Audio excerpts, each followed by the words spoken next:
Weapons in today's world are really expensive. When you're crafting, you have to use up some sunbeam and bright core, and these materials are really hard to come by. When you're crafting, you want to make sure you're getting the most out of your weapon. Right now, I'll show you how to use the Fortnite STW perk system in the best way, so your weapons will be as strong as possible. So right off the bat, you must get critical hit builds stuck in your head, because this is, for the most part, the best way to perk up your weapons in the game. Critical hit builds are usually made up with 2 critical damage rolls and 1 critical rating roll. This is the best way possible, for the most part, because getting a super powerful critical hit every other shot is mathematically better than getting consistent regular shots with a damage roll build. Notice how in this 106 Wraith, I have a magazine size roll. I would put a critical damage roll in there instead, but you can only have a certain amount of critical damage rolls or any other roll in one weapon. So since I can't put a critical damage roll in that slot, I put a magazine size roll in there so I can shoot for longer without reloading. In my main loadout, I use Tactical Assault Sledgehammer in my commander space because it increases assault rifle and SMG crit damage by 225%. This makes critical damage build way more stronger. There are many similar heroes that offer the same effect as Sledgehammer, but on different weapon classes. For example, Buckshot Raptor gives 225% more critical damage, but only on shotguns. There are many exceptions to this critical damage build rule. There are some weapons that simply just don't work with critical damage builds. If you are unsure or not confident on making the build on your own, there are many videos on YouTube that show you how to make the best rolls for your favorite save roll weapons. The other day, I made such a video for the Bobcat.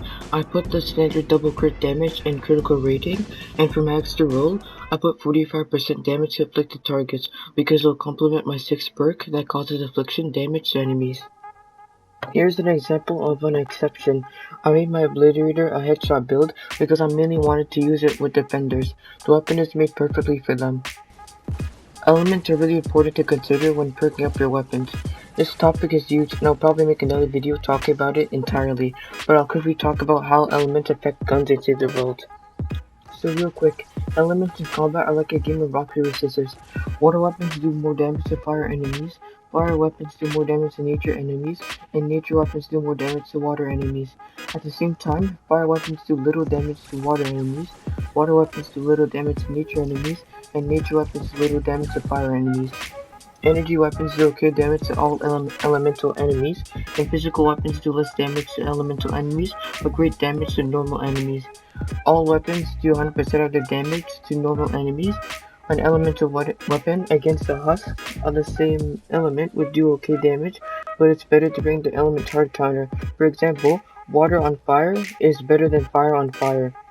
If you can't remember this vital information, screenshot the graph that's on screen so you can have it on you while you're making your weapon builds. That's just that everyone has a maxed out weapon for each element type. For example, I have a fire type Grave Digger and a water type Sound Spectre. It will make doing missions easier because if I want to do a nature type mission, I will bring my fire type Grave Digger to do more damage to enemies.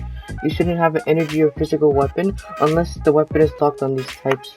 For all traps, all the elemental stuff is thrown out the window. Your trap should be physical or energy unless they're locked on something else. Crit builds can be put on basically every type of weapon, but sometimes they have to stray away from the standard double crit damage and crit rating. Here's an example of that on the ceiling gas trap. The rolls were changed so it would perform the best it can. Notice how I didn't max out the effect duration roll. That specific roll doesn't add more duration to the more upgrades.